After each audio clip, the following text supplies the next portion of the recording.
America is planning to go to war. With Iran. Her destruction of Gaddafi has created a situation in Benghazi that caused the American ambassador to be killed. You're so blind in your arrogance over who you think you are. Now you've been meddling in all these nations. Mischief maker, that's what you are. You've got over 1,000 bases all over the world. Now you've got to borrow money to keep your bases up. Ron Paul felt that you should close your bases and come home. I agree with Mr. Paul, but it's got to go further than that. You got to bring these soldiers home. You got a real wicked government. You know that? This is not a good government. It's not a good government. America bombed Iraq, bombed Afghanistan, using depleted uranium in the bombs, in the bullets. This depleted uranium poisoned the ground, the water, the air. And this has been the longest war of America's history. And you took our boys and girls, black and brown and poor white and Asian, and you send them over there to do 2, 3, and 4 tours of duty. Then when you bring them home, they're sick.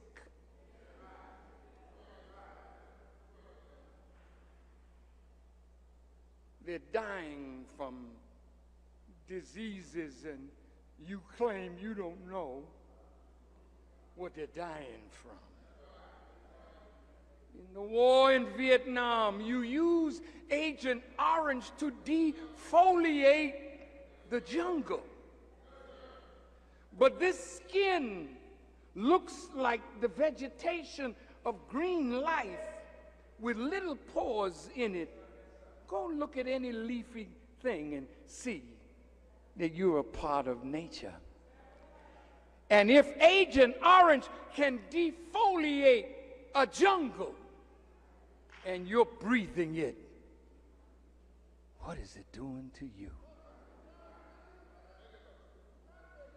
American workers worked in atomic plants producing atomic weapons and started dying of radiation poisoning, and the government of America would not recognize until 40 years later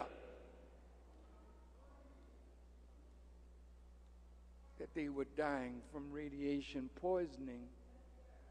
They didn't want to pay for the health and well-being. Now they don't want to pay for the soldiers that are over there dying. Who will stand up? Who will stand up without fear of the loss of your life? Who will stand up for those who need somebody to stand up for them? The scripture says, "Here am I, send me."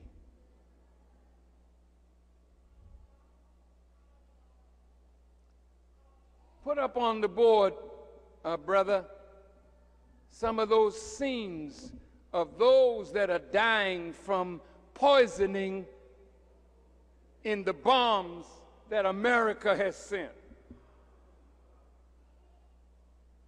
Make it big and clear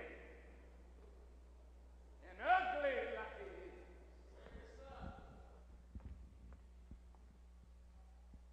is. This is the stuff that you do. in foreign governments. Never did you think this was going to come home. But it's on the way. It's on the way.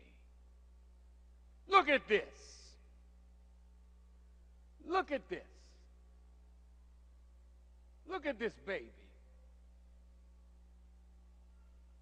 Look. This is uranium poisoning. Show some more. Look at this. Just look. This is what was done in Fallujah. When the Arabs there wanted to stand up and fight against American occupation, they went in and killed damn near everything in Fallujah, and they used depleted uranium. Look at the baby.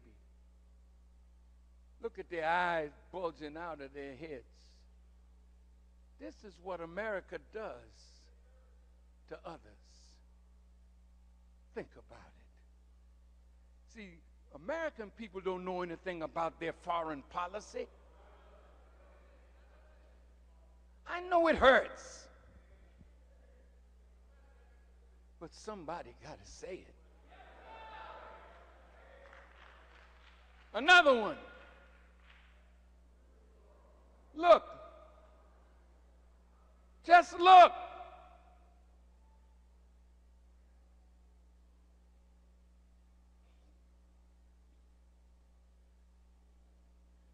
And America now, Israel now, pushing America to go to war with Iran. Over what? Iran is going to develop a nuclear bomb. And look at this. Iraq was supposed to have had weapons of mass destruction. Did it?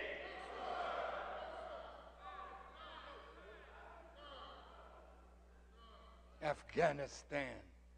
I saw Donald Rumsfeld and his generals around him laughing that there was nothing else in Afghanistan to bomb.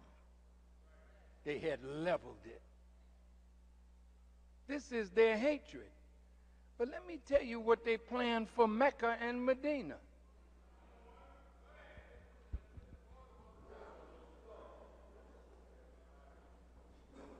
See, you can be angry. I don't give a damn, you know, I waited.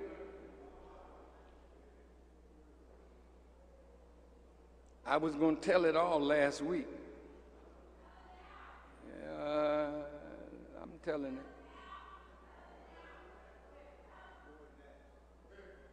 See, they're talking about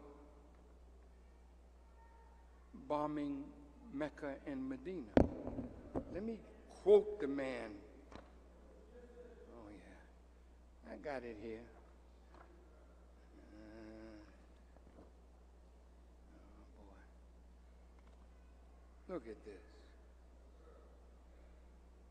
Here's a country that has never signed the Nuclear Non-Proliferation Treaty, but she's the prosecuting attorney for Iran. What hypocrisy. Israel is the third strongest nuclear power in the world.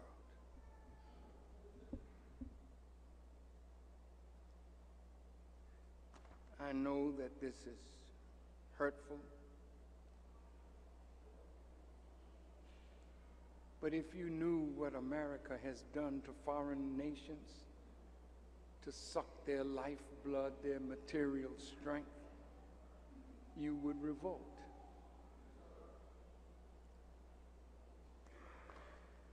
This is what we have in Israel, a friend. But what kind of friend has Israel been to America?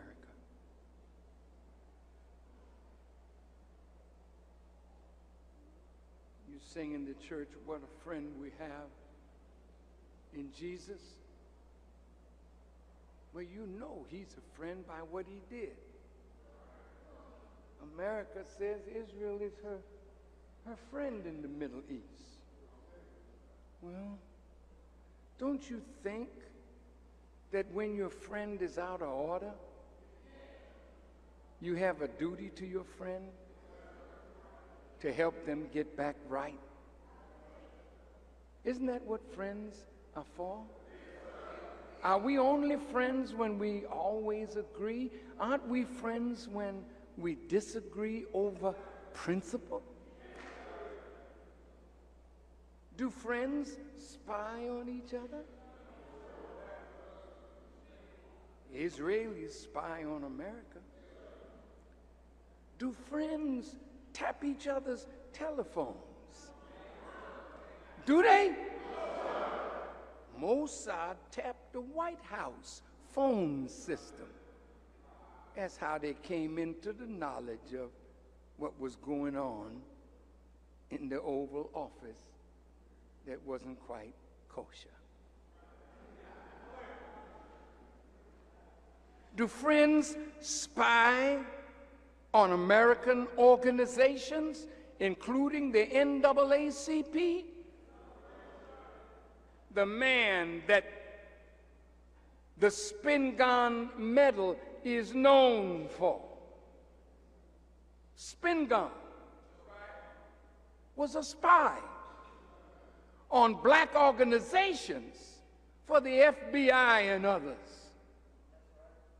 Farrakhan, come on, is this true? Then check me. They have mocked the President of the United States and depict him as an enemy of Israel, though he provides them with unprecedented financial, military, and technological support. It was Ariel Sharon who said, "Don't worry about America, we control them." That's your friend. Tons of uranium was stolen from America. It ended up in Israel.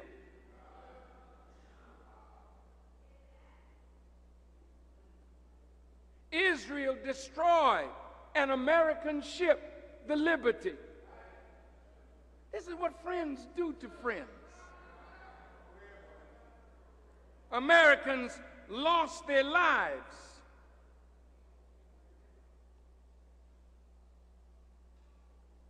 I was blessed to visit Saudi Arabia, that is. I was blessed to visit Mecca and Medina. I was blessed to visit Qatar, the United Arab Emirates. Beautiful countries built with oil money. And while I was in the Emirates, I looked around and saw the beauty of what oil money had allowed them to build. I was in Dubai and stayed in the most fabulous hotel, one of the most fabulous hotels in the world,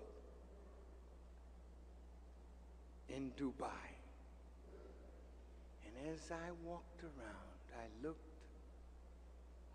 and I said, all of this can be destroyed in the twinkling of an eye with war.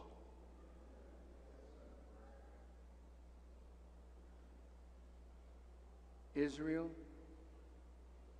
Iran is not wiping you off the map. You're doing that to yourself. You and your big partner are gradually being isolated among the nations of the world. You thought you had isolated Iran, but 120 nations came to Tehran in the non-aligned movement. Several heads of state came to Iran.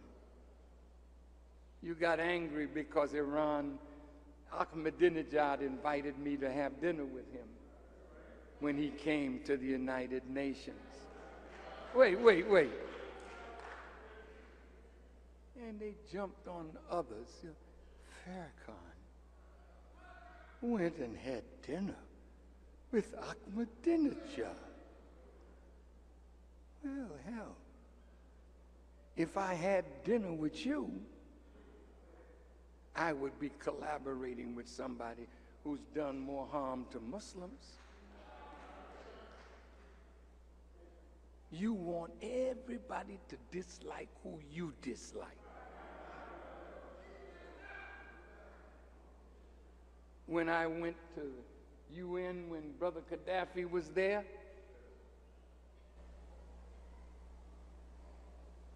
I stayed at the home of Russell Simmons, very dear friend. But while I was there, Rabbi Schneier, who is a friend and partner with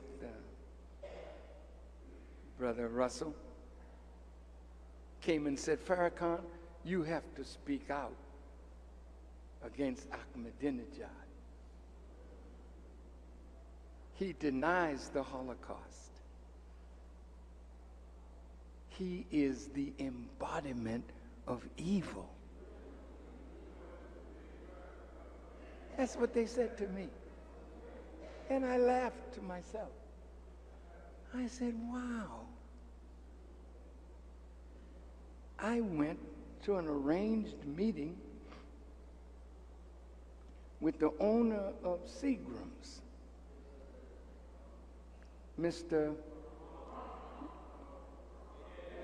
Edgar Bronfman. And it was arranged by Rock Newman and the late, great CBS reporter Mike Wallace. And there I was sitting with these powerful white folks. And guess what? It's something when you really think that what you got should make people bow.